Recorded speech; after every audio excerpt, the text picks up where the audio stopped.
This week on the Destination Angler. We first got our driver's license as a 15, and my father had told us that we could go 100 miles total in our day of fishing as, 15 and 16-year-olds with fresh licenses, right? Yeah. So my brother and I figured out a plan to figure out where everything within 49 miles of us was. So we would drive out 49 miles, fish, and then drive back home. We have 2 miles to spare. If we wanted to go to A&W or if we wanted to go to Frost Top and get an ice cream cone, whatever, we had a couple of miles of leeway. And then it turned into 100 miles each way. How'd that happen? That's a big improvement. That opened the door for a lot of areas. Welcome to the Destination Angler Podcast, the podcast for anglers who travel. And I'm your host, Steve Haigh. We go right to the source, the local guides and experts, to build your knowledge of top fishing locations around North America. It's a big world out there. Now go and fish it. I'm going away for a while, but I'll be back soon. Whoa, whoa, whoa. Hey anglers, welcome back to another episode of the Destination Angler, brought to you by Anglers Coffee, perfecting the coffee experience for the fly fishing community and anglers everywhere with small batch coffee delivered to your doorstep. It's darn near perfect. By Trout Routes, the #1 fishing app helping you find new trout waters so you spend less time on the road and more time doing what you love, trout fishing. Don't leave home without it. And by Outfishers, the trusted source for pre-owned fly rods. That's outfishers.com. If you are active on social media, so are we. Head on over to our Facebook and Instagram pages this week for some beautiful pictures of the Gallatin River and Brian's top fly patterns. And if you love the show, could you just take a minute or two and give us a 5-star review wherever you get your podcast? And thank you for listening. Coming up on the Destination Angler is Seneca Creek in the great state of West Virginia with the head of cold water fisheries for the state. And after that, we're headed back out west to check out the alpine lake fishing in Idaho with Idaho Fish and Game.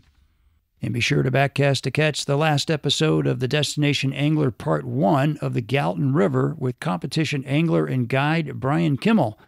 Brian dials us into the Gallatin from top to bottom and shares some funny stories from the filming of The River Runs Through It and a close call with a moose. You won't want to miss these shows. And today, our destination is part 2 of the Gallatin River with Brian Kimmel of Bozeman, Montana. Ever wonder what it's like to grow up in Montana before interstates and the fly fishing boom? Well, Brian spent his childhood in Billings, Montana, living the sportsman's life with his brother and his dad, fishing the great rivers of southwest Montana. In this episode, you'll hear stories of his love-hate relationship with bears, Gary Lewis, the inventor of the felt-sewed waders, and how a Japanese importer taught Yvonne Chouinard how to fly fish, and a twist on parenting Montana style. We also cover which tributaries of the Gallatin are best, and how the Beaverhead and the Jefferson are doing, and an update on the Yellowstone after the flood. And stick around to the very end for a rundown of the major hatches and Brian's top fly picks for the Gallatin. So here we go, folks, part 2 of the Gallatin River. Hope you enjoy.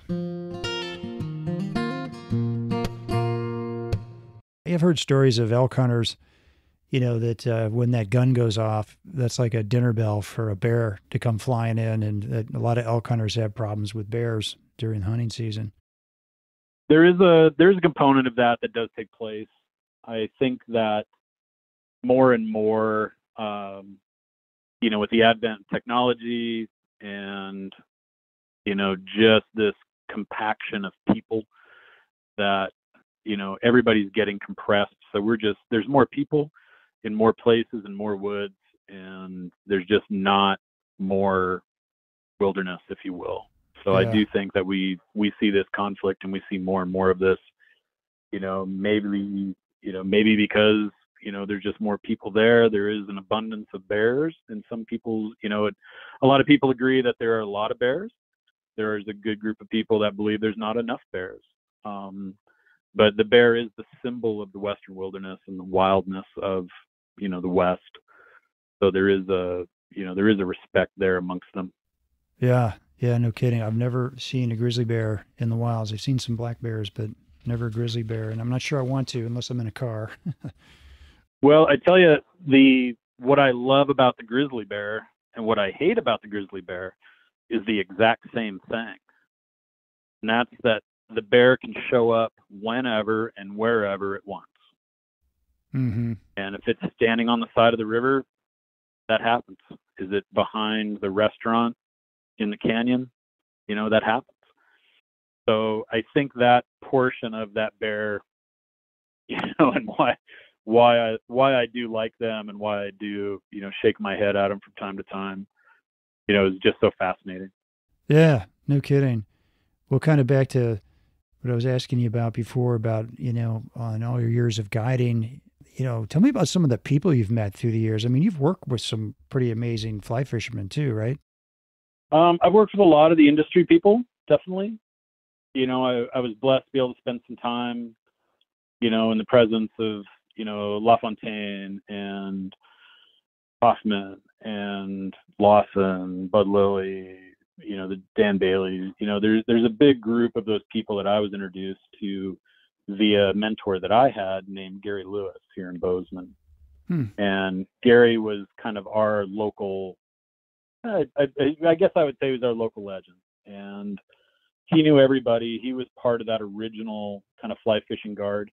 You hear a lot about the fly fishing guides back in the 40s and late 40s, getting out of the war and whatnot.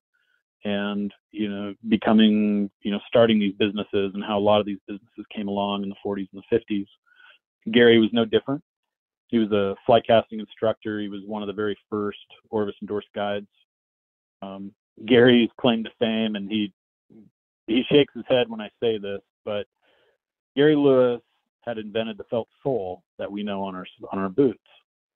And he had also, at some point in time during the phase of carpet, so Gary got out of the Korean War and was a carpet salesman, door-to-door carpet salesman. And he was putting all types of carpet and padding and materials on the bottom, gluing them to the bottom of his wading shoes.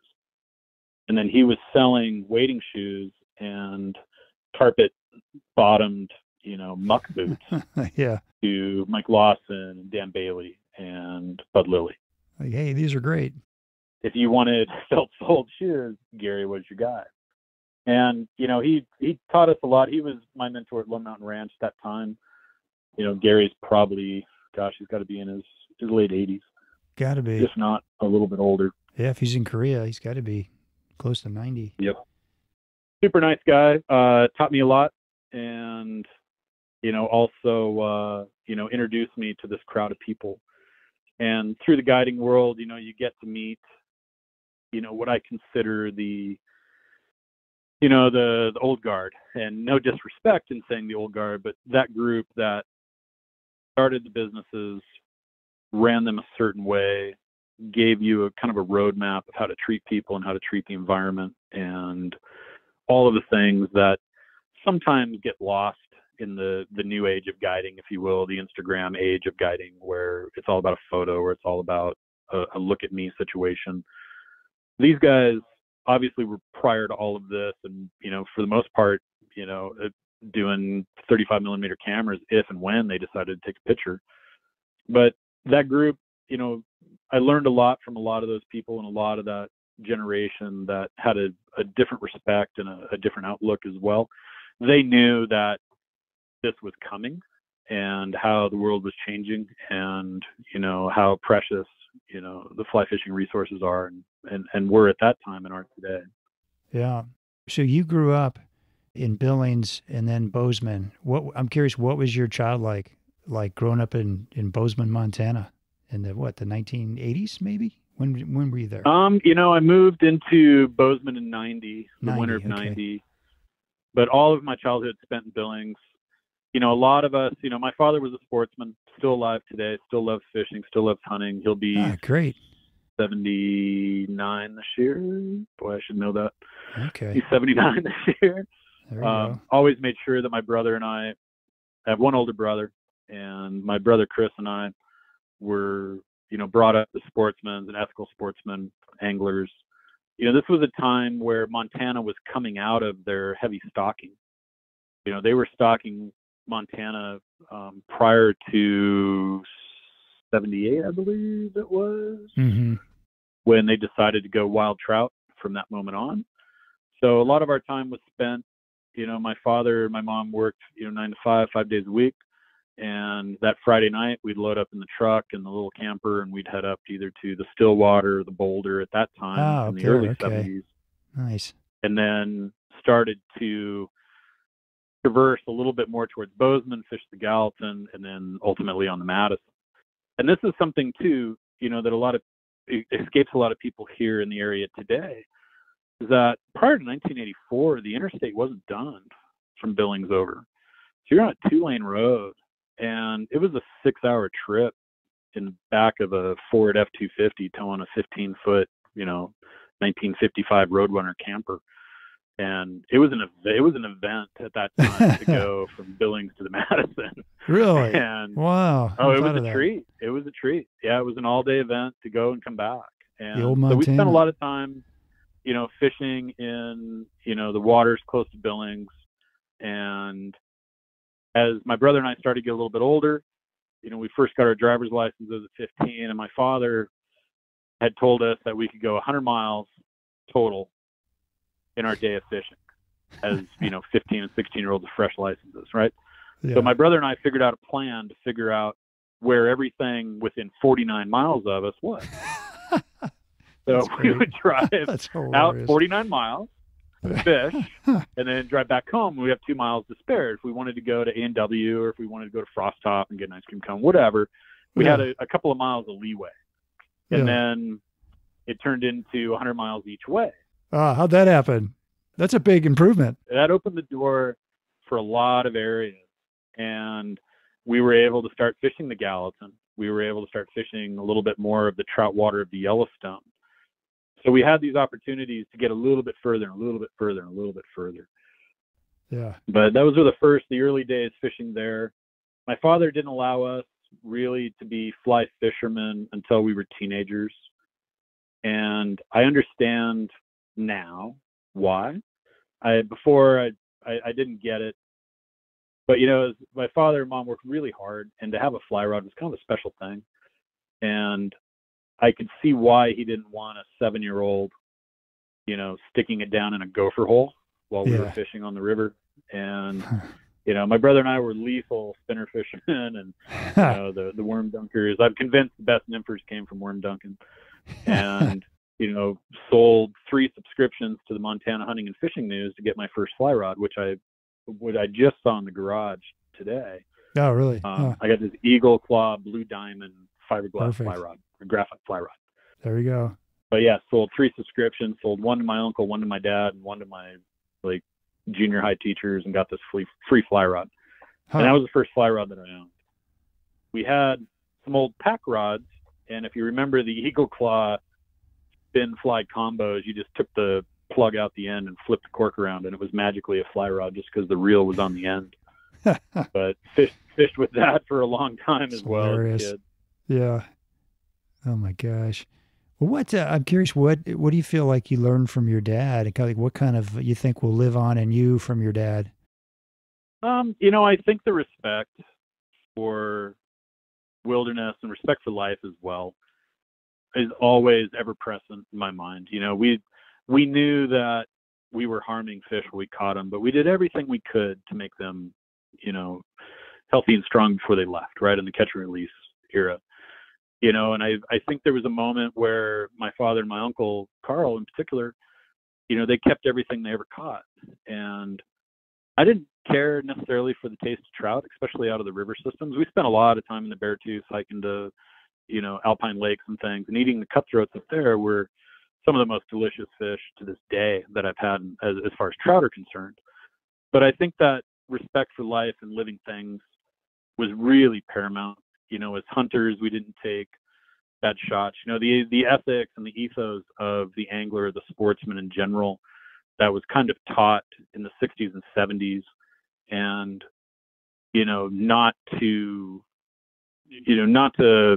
overindulge, if you will, or take more than your share, or, if you shot 3 geese, you needed to eat 3 geese. And man, to this day, I really don't care to eat geese that much. Yeah, geese don't taste that good. I'm with you. A lot of goose jerky. Yeah, you got to do something with them, you know. That's awesome. Hey anglers, are you looking for a darn near perfect cup of coffee to start your day? Then do yourself a favor and check out anglerscoffee.com. That's right, Anglers Coffee is made by anglers for anglers, delivered to your doorstep, one batch at a time. They start with the very best coffee beans selected for their great flavor and responsible growing methods. Then each batch is roasted fresh daily. The result is a wide selection of roast styles that will satisfy the most discerning coffee lover. And now you can enjoy Angler's Coffee anywhere, anytime with the Dry Dropper single-serving coffee in a tea bag. Just add water. And this isn't your mother's instant coffee. It's a single serving of carefully dark roasted, fresh ground and nitro-sealed coffee. A percentage of each sale goes to some great nonprofit organizations that directly impact the fly fishing community. So head on over to anglerscoffee.com to check out their great selection of coffee and the organizations they support. If you're not 100% satisfied, they'll give you your money back, no questions asked. That's Angler's Coffee. It's darn near perfect.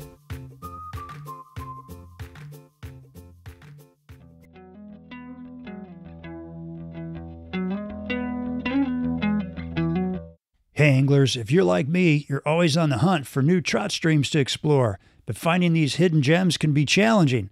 Well, not anymore, because there's a new app I highly recommend called Trout Routes. Trout Routes has mapped out every trout stream by state with detailed access maps for every stream. They have over 15 different map layers with hundreds of thousands of access points, color-coded stream ratings, public land, and more. Just this spring, I was in the driftless region of Wisconsin, and man, was it awesome to have the Trout Routes app on my phone to help us do some exploring. Trout Routes made it so easy to find new water and access points that we never would have known about. They also have local fly shops, the ability to take notes, and even local stream regulations, and you can download maps for offline use as well. Today, Trout Routes covers 25,000 trout streams in 33 states, and they just added Arizona, New Mexico, and Arkansas, with Utah and New York coming soon. So if you have an upcoming trip or are looking to explore nearby streams, I suggest you check out Trout Routes today on your Apple or Android phone. Don't leave home without it. And I'm curious today, now, being a guide, how did you kind of go into guiding then? Like, how did that come about where you said, I'm going to be a guide? You know, I can remember it vividly. And I was standing in the tackle shop in Ennis, Montana. And that was the only place in town. The town pump wasn't in yet. There was a little gas station on the top of the hill. And the tackle shop sold night crawlers. And my brother and I, being 15, 16, stood there, and I remember seeing one of the shop owner's kids that I'd known since I could remember. We used to spend 4th of July, and we'd spend a week of my father's vacation in Valley Gardens in Ennis at a campground, and we'd walk into town or ride our bikes up. And from Valley Gardens, as a 15-year-old, it's 3 miles each way, but we didn't care. But we'd ride into town, we'd grab 5 or 6 dozen night crawlers, we'd go back down to the river. And I remember seeing the shop owner's sons, and he had 2 sons, and I forget, I want to say it was the Pettit family at that time. And I remember one of the Pettit kids that I'd grown up with becoming a guide. He was a little bit older than my brother. He may have been 18, 19. I was like, man, you take people fishing? Goes, oh, yeah. You get paid to do that? And that's exactly what I said, Steve. I said, Ben, you get paid to take people fishing? And my brother and I kind of looked at each other like, we're pretty good at this. We can take people fishing. Yeah. At that time, obviously, very naive in my thinking of, I just go fishing, right? It's all you do is go out there and catch some fish, which is very far from what we actually do as a guide. But it was that moment looking at his son, knowing that I had known him for the last, 10 years as well, that now he was a fishing guide. He was filling that role at the trout shop or at the tackle shop. And that kind of spurred that seed, or planted that seed with me. Really? Okay. And how many years later was it when you became a guide? I started at 24. Okay, a ways. So you went to college, I'm assuming, and then came out of that. Spent a lot of time It's I don't ever like to blame the females, but I met a fabulous female in my late teens Oh boy. that shifted my life course away from the things I wanted to do. Oh man. That Happens she to all of wanted us. to do. Huh. And then that relationship, went a different direction, and I took a guide position in Pinedale, Wyoming. Oh, cool. Yeah, over by the Wind River Range, right? Yeah, I kind of I'd answered a call and went down there not really knowing. I had done some horsebacking, but I was not a cowboy, a generational Montanan without any horse experience. And Matt David is a gentleman that just came to me that ran Wyoming Rivers and Trails. And we were doing pack trips and raft trips and whatnot on the waters around Pinedale. And that's where I first started. Yeah. And, you talk about meeting interesting people. One of the people that I took fishing, in hindsight today, I wish I would have paid a little bit more attention. I was young, dumb, thought I knew everything. But I fished this Japanese fellow, whose last name was Hamano, and he had this fly called the Hamano porcupine. And it was a burlap sack wrapped on a hook with a hackle. And this is a three-part story, actually. And that fly, if you cast it hard enough, you'd wring the water out, it would float for a second. If you let it fill full of water, it would sink. So he was doing this dry sinking to a nymph game. And what I did not know is that I was witnessing, we fished a lot of the Wind River Range and did 5 and 7 day extended pack trips. We'd go in one end of the winds, ride all the way across and come out the other end. Really? And Mr. Hamano would never want to fish the lake, and he always wanted to fish the outlet. And what I know of this gentleman here today is that I was seeing the very first Tenkara style fishing that I had ever seen during that time. This would have been the summer of '95. Now, Mr. Hamano knew Yvonne Chouinard, and Hamano was the importer of Patagonia to Japan at the time. Oh my gosh. Hamano was teaching Yvonne how to fish, and Yvonne was teaching Hamano how to climb. And that kind of predecessor, predating the Tenkara movement that took place, I was witnessing at that time in the summer of 1995 in the Wind River Mountains. No kidding. And he was explaining to me that the Japanese style of fishing and fishing these steep creeks was very reminiscent of him as a kid in Japan fishing the outlets of these lakes. And we were stepping onto a boulder and fishing to an elevated pool, high sticking, and then we'd climb up to that rock and go to the next elevated pool and high stick. And that effectively is the essence of Tenkara fishing that came from that region at that time. I didn't know that. That's awesome. How are the winds for the fly fishermen? I've got a show coming up on the winds here pretty soon. Wind River Range, really impressionistic to me, impressionable. It left an impression on me, I should say, that is indelible to this day. Being at 12,000 feet, fishing a lot of these high mountain lakes. The Wind River Range has water. Wind River Range has water within 1,000, either 1,000 feet. I don't remember, Steve, but the Wind River Range has water within either 1,000 yards or 1,000 feet of you the entire time you're in the Wind River Range. There's water everywhere. You just can't miss is it. the point. Yeah. And I was fishing a lot of creeks that were connecting lakes. So cool. One of our big moves is we went in Pinedale. We went into Titcomb Basin at Line Lake, and we'd set up a base camp at Line Lake. And Titcomb Basin has 21 of the 23 tallest peaks in the winds in Wyoming, all in one big cirque there. And it was the big climbing mecca. And the days that we didn't have clientele that were there to fish ourselves or to hike ourselves, we were running resupplies in for like Knowles and Boy Scouts and these other groups. We'd bring in, steaks and cold beer, to these guys that have been climbing for months at a time in the winds. Very dramatic, crystal clear water, exclusively golden trout. Golden trout, right. Yep. Yeah. And, some of the largest golden trout, on the planet. I mean, does a golden put up a good fight compared to other, what are they kind of like? No, it reminds me of a scene out of Josie Wales where, he runs into the gentleman on the porch looking through a piece of amber. And, he asks him what it does. He goes, well, it doesn't do anything. It's just for looking at. Yeah, just looking. And the golden trout are for looking at. Oh, are they? And okay. Yeah, they're cutthroat. Let's start there. Yeah. They do cutthroat things. They're low, slow, and have a directive. And that's what I love about the cutty. And that's the same thing about the golden trout. I mean, they will argue the golden trout is not a cutty, but if you just pretend that that's their brother, I gotcha. The mannerisms are the same, their actions are the same, the fight is the same. Okay, they like dry flies, like a cut, probably. They do love a dry fly. At that time, a couple little woolly buggers as well. I'd spent quite a bit of time, like I said, as a kid in the Beartooth, and we fished a lot of ants and beetles and mosquito dry flies.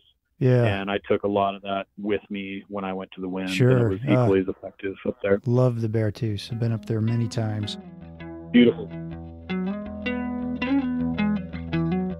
Hey, folks, super excited to have a new sponsor on the show. They're called Outfishers, and they buy and sell pre-owned fly rods at a discount. They have all the leading brands such as Sage, Hardy, Scott, Orvis, Loomis, Winston, and more. And what I really love about these guys is they have thought of everything so you can buy with confidence. First, they certify every rod with a 100-point inspection. Then they clean, test, and rate each rod on a 1 to 10 scale. Then they photograph every rod so you know exactly what you're getting before you buy, including any chips, scratches, or scuffs. And what's really cool is they offer a lifetime warranty and a 30-day returns policy with free shipping. So if you don't like your rod for any reason, you can return it within 30 days, no questions asked. Sounds like a pretty cool idea to me, so head on over to outfishers.com to check them out. And tell them Steve from the Destination Angler sent you. That's outfishers.com, the source for pre-owned fly rods. I'm curious, what other rivers in southwest Montana do you really like? I mean, there's, you don't hear much about the Jefferson, the Beaverhead. I know those are good rivers. The Ruby is a great river. Have you fished some of those? I do. So my operations plan for my outfittership, I do pretty much all waters within 2.5 hours of Bozeman. Okay. And I've guided on all of these waters in this realm, from the Bighorn, the Stillwater, Boulder, the Shield, the Yellowstone, the Gallatin. And then as you start moving, obviously, west of us, the Gallatin, the Madison, and the Jefferson come together to make the Missouri. And the Missouri at that point, we have the Gallatin Blue Ribbon Trout Stream with Madison Blue Ribbon Trout Stream. The Jefferson, its heritage is of the Ruby, the Beaverhead, and the Big Hole. So by default, it's a trout stream. Now, when those three come together in Three Forks, they form the Missouri system, which has a good population of trout, but not the Missouri that a lot of people think of. But what the Missouri does have here is, I have a client that always says, this is tied for first everywhere that he goes. And no matter where he's fishing, this is great. This is tied for first. Yeah. And the Missouri here, I would say, is tied for first as a world-class carp fishery. And the carp that produce this 20-some miles of water between the reservoirs is exceptional, is really, really exceptional. And I know the carp game has come and gone and come and gone and come and gone. It's kind of back again, and then it fades away. I've chased carp in there, 20-some years as well. I've done, fly fishing festival movie on carp fishing there. I spent a lot of time in that water. So when we talk about the river sheds around us, the Gallatin dumps in. The Gallatin as well is made up of the West Fork and the East Gallatin. So to be clear, the Gallatin does not technically start until you hit Nixon Bridge, about 20 miles outside of Bozeman. The west fork of the Gallatin is what we know as collectively as the Gallatin that runs through Big Sky. Oh, interesting. But yeah. Technically, the west fork of the Gallatin, and this is something that is really important as well for the listeners, is that the west fork of the Gallatin coming from Yellowstone Park down to Bozeman, you are not allowed to fish from a craft. You can't fish from the boat. You read the regulations and it says you can fish from a boat on the Gallatin. And the Gallatin only forms once the east and the west fork come together. Didn't know that. And that takes place outside of a little town called Manhattan here, just north of Bozeman. So just to clarify, all of the conversation we've had about the Gallatin coming out of Yellowstone Park is technically the west fork of the Gallatin. Okay. What about some of the other tributaries? Like, how's Taylor's Fork? Is that a good trout stream? Anything we should be considering up that way? Taylor's Fork, all the tributaries of the Gallatin are great. The Taylor's Fork is a tremendous fishery in its own right. Very, obviously small stream fishing, brook trout, cutthroat, occasional rainbow. So you have Fawn Creek, Taylor's Fork, Portal Creek, Swan Creek, Greek Creek, Moose Creek, Squaw Creek, and Spanish Creek as the tributaries. And then there's a handful of small natural springs that dump in that afford an option as well, but not necessarily a fishery per se. But those are all good. All the ones you mentioned are worth checking out. They are. They're great. I get a lot of people from time to time that, want to take fish home. I do try to push them towards some of these tributaries to take, say, the brook trout, where, we have an overabundance of brookies in a couple of these waters that, our fisheries and wildlife officers here would like to see less of. So I try to steer people in those directions to try to take fish from there. You have cleaner water, you have, delicious fish. You have a lot of things going for you in those places. Yeah. But the tributaries are great. They're really easily accessible. It's a great way to get away from people as well. Yeah. Okay. To your question about the Ruby, the Jefferson, the Beaverhead, I don't know if you've seen the most recent news articles of all those rivers, but they're kind of in a bad way right now. And oh, really? The Ruby, not as much as the Beaverhead or the Jefferson, but the Beaverhead right now is on life support. They've closed it completely. It is running at 25 CFS and, is slowly deteriorating. Is that agriculture draining it, or what is it?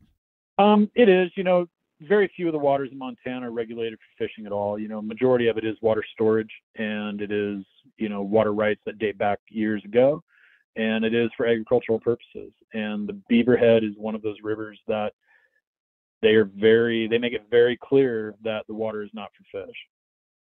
Whether they mean to or not is hard to say, but at the end of the day, they are not managing it for a fishery at all. Okay. And unfortunately, we are seeing that today. September 1 actually is when they closed the Beaverhead. They're running out of water in the reservoir. They're kicking up the silt and the debris from the construction days of the reservoir. So we have this huge nitrate load. We have a lot of fertilizer. We have a lot of material that's getting pushed through the Beaverhead right now, and it is at a critical flow. So we won't see, honestly, I don't think we're going to see a lot of good news out of the Beaverhead for a little while. Yeah, sounds like it. Jefferson suffered a very similar fate because the Jefferson is made up of the Beaverhead and the Big Hole. And again, that water is regulated for ranching and ag. And, we just had an investigation about an illegal dam on the Jefferson that was siphoning off the last of the water into an irrigation ditch. Thankfully, they got there, I don't know how many days after finding this, but they were able to restore some of the flow to the Jefferson. Historically, they're tremendous fisheries. The Beaverhead has been an epic fishery. And I hate saying that word, except when I mean it. And that place is amazing. Oh my gosh. Jefferson is the hero or zero water, we like to say. It's the only place that you go, and it's a crapshoot. You might get one, you might not. And everybody who fishes there is good with that. Because maybe a fishy stick is, 30 inches long. So you have that, going for you on those waters. But historically, great waters. Time will tell to see what happens here in this next cycle. Montana suffered a lot of trauma from, the high waters and dewatering and drought and, overabundance of water one day and then drought conditions next. What's the story on the Yellowstone from the big flood? How's that fishing? Yellowstone River, in a non-scientific, I have no data to back this up other than, 300 of my closest fishing guide and outfitters in the neighborhood that fish That's there pretty daily. good. Yeah, I'll take that. There is a general consensus that we lost a good portion of the fish numbers over there. Some will say, a third of the fish numbers all the way around. Some areas of the river took it much harder than others. If you know, or if your fan base knows that, we effectively had about 8 inches of water run through the entire Yellowstone Basin system in a matter of 24 hours. And we saw this catastrophic flood. I have a high water mark, Steve, on this rock wall that, the river's 50 feet below the highway, and the high water mark's 10 feet above the highway on the wall. Wow. And it's a place that you just can't really get your head around how much water was there. Sandbars in places that shouldn't have sandbars. Lots of new reconfiguration of the river, lots of polishing. We saw floods in 96 that were devastating. We saw floods in 2001. We saw a minor one in 06. 2011 was another big water year. All of those years that have come through have had substantial amounts of water. And the water does polish the river. It does clean out a lot of that silt, reconfigure some of the stream bed, and should enhance the environment. This last flood was really devastating. It moved, 55,000 CFS of water at one point in time, took out bridges, took out homes, roadways, just created a mess. Yeah. Now you go over there today, you would never really recognize the flood activity until you float past some of the carnage. So up in the river, up in the valley, you don't really notice a lot of devastation. But as you start rolling through downtown Livingston and some of these other areas, you start to see the remnants of, homes that were taken away, and clothing and things. Just all the debris, the debris field. Yeah. Wow. We do feel that, the Yellowstone will rebound, and, it'll be back to a great fishery. The good news there is that, in talking with a lot of the guide corps, we are seeing all age classes of fish, and we're seeing all species of fish. We're just not seeing them in the numbers or locations that historically they were present. They have been doing some scientific studies with some shocking, some other intel and things to kind of get a grip on what the numbers really are over there. But, I can say that it's, you go over there and you fish, you do catch fish. It's not like it was, but it will rebound, and it will be, a fishery once more in that sense. When that water level came up, it jumped 25,000 CFS overnight, and that moved water 200 yards across the farmer's field over next to the highway, and those fish went with it. And then 24 hours later, it went right back down to 25,000 CFS, and it was back in the river again. It swelled. It was kind of like a hurricane event. It came in, made a mess, and left. Right. It didn't linger. It didn't stick around for days. It was a 24-hour event, and I think it caught a lot of the fish off guard, and I think they got stranded. And that's kind of the consensus amongst, the guides, if you will. Yeah. Take us back to the Gallatin for a minute. I'd like to ask my guests, kind of what are your top confidence patterns, and maybe just a quick overview of the seasons on the Gallatin. What are the major hatches that anglers need to know about? I think when it comes to the Gallatin, it's a great fishery because you do get an opportunity to fish. Some of the guys fish year round. They make a point of getting a cast in once a month.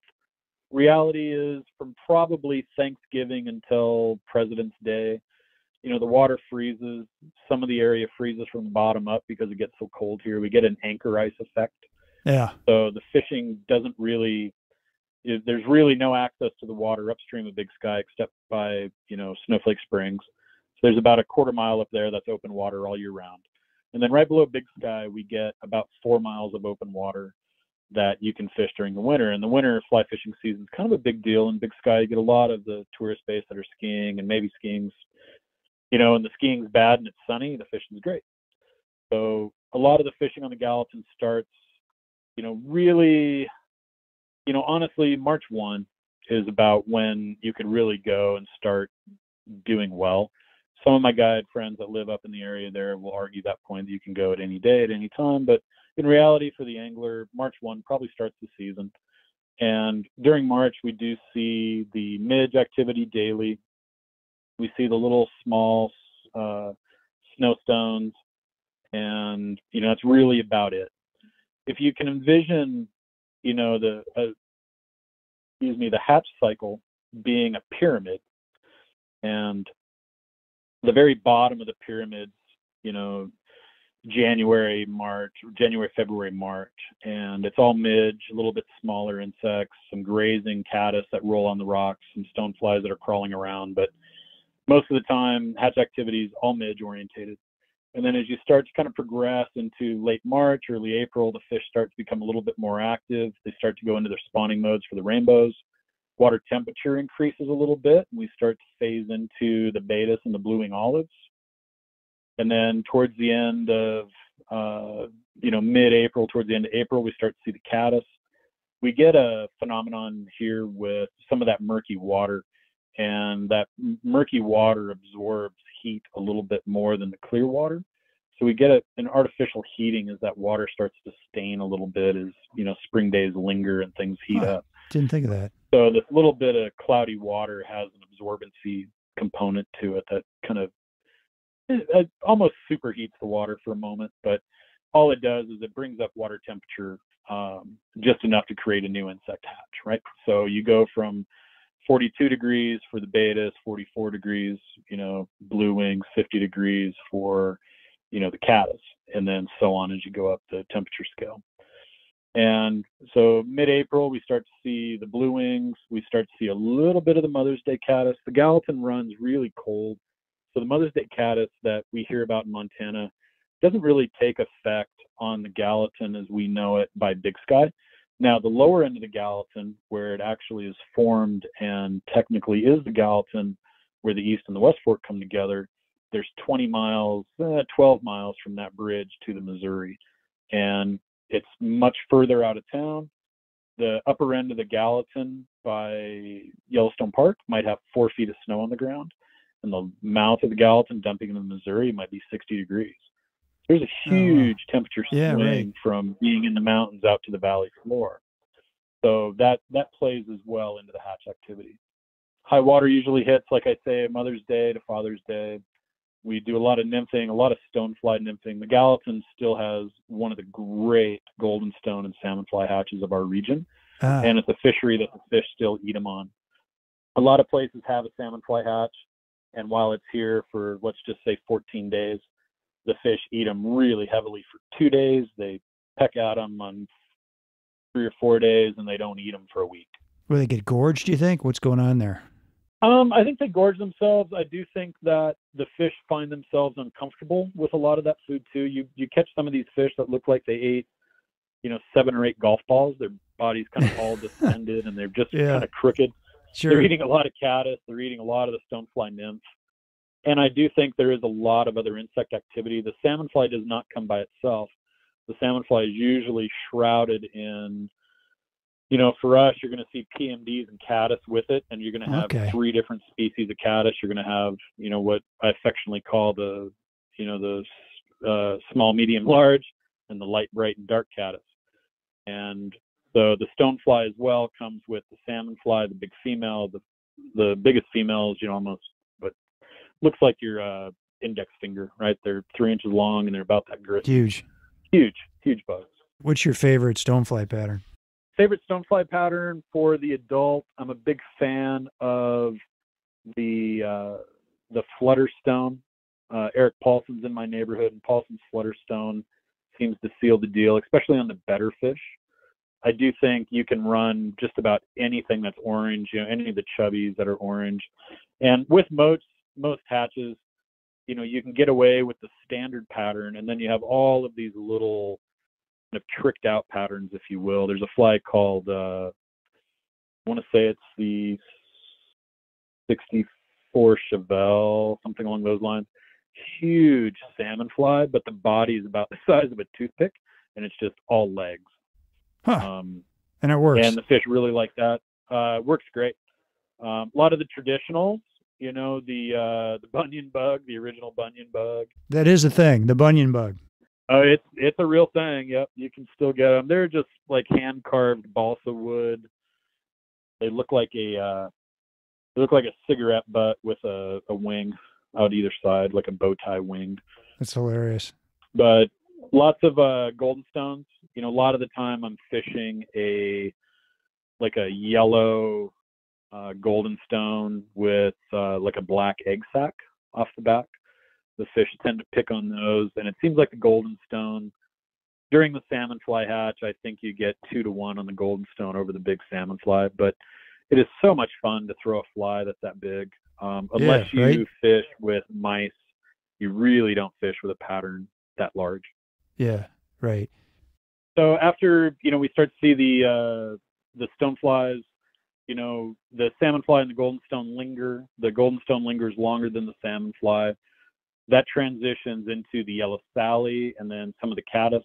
We start to pick up the morning and evening hatches as well, kind of in June, July. We start to see all species of caddis. Kind of early morning, we get a little bit of a spinner fall from the evening mayflies. You get a pale morning dun, you get a pale evening dun. Okay. The Gallatin has some really cool insects. They get a fly up there called a pink lady, which is kind of a white translucent mayfly that you can see through its body, and the internal organs of the insect are kind of glow this hot pink. Huh. And that's a very particular insect to the Gallatin. We also see a handful of like chartreuse green, small yellow sallies, or small Sally style stoneflies. And then, midsummer, you start to, water temperatures kind of creep past the insect point or the hatch activity at about 10 a.m. And then from 10 to about 6 o'clock, you get a lot of terrestrial fishing, a lot of ants, a lot of beetles. Not much for the hopper. There are some areas that we say that break out with the hopper. Some areas around Big Sky, there's a bunch of sagebrush. Anywhere there's sagebrush, you can fish the hopper on the Gallatin. That's one of the ways to think about it. Not to say they won't eat it everywhere, but if you have sagebrush, you can catch them on a hopper. That's awesome. And then as the season kind of recedes a little bit, everything goes back in reverse. All the big bugs start to die off. The terrestrials die off. We go back to blue wings, back to betas, back to midge as we enter winter. Okay. Let me ask you this as we're kind of closing up the show here. If there's one thing anglers should know to be successful on the Gallatin, what is that? I think the biggest thing with the Gallatin is have the confidence to run your program. Just know that when you do step into the Gallatin, the fish are there, and they are obtainable, and just keep working, keep changing a little bit of your patterns, but have the faith that the fish are there. It's a beautiful river. Every square foot of that river has fish in it, and you really didn't step into a bad section.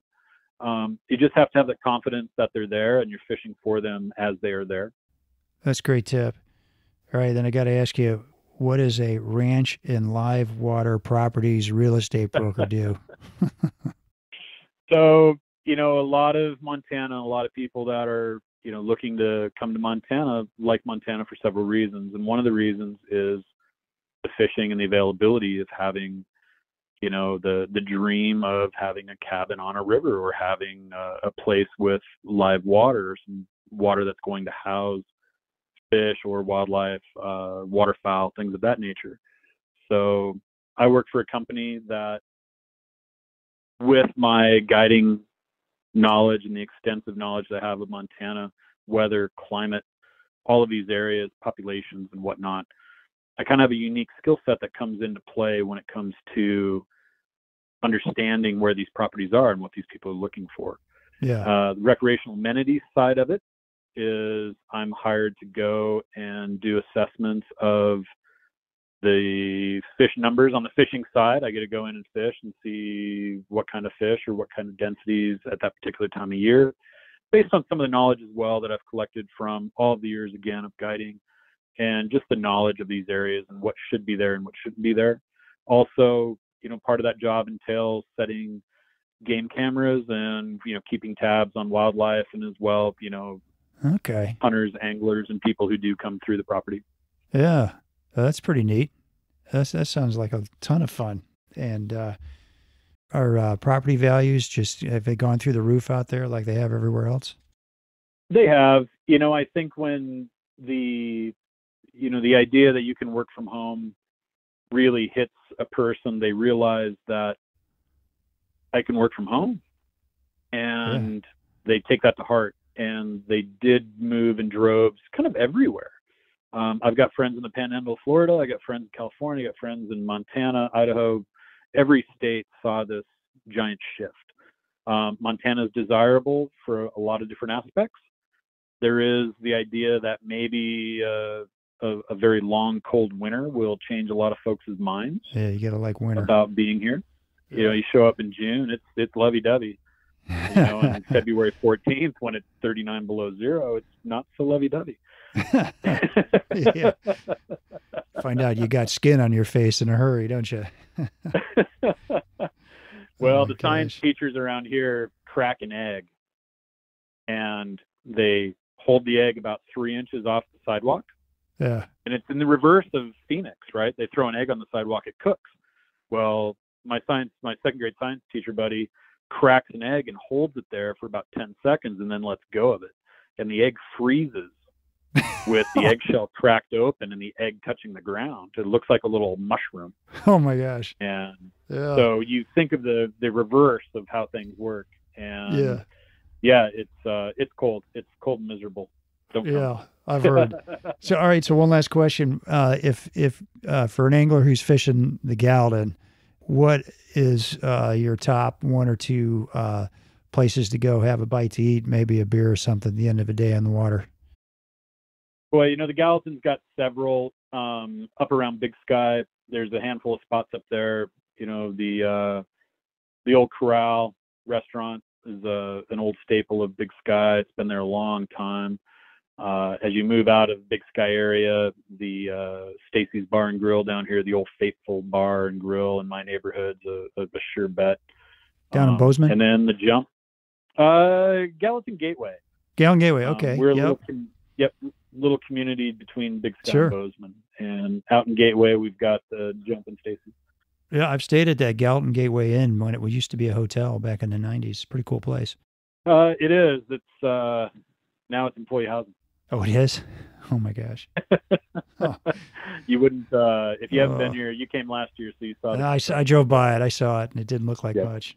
Anyway. Yep. All right. So Stacy's, what else? As you kind of get into Bozeman, we love our craft beers. We've got 10 or 12 different breweries. Yeah, tons in Bozeman.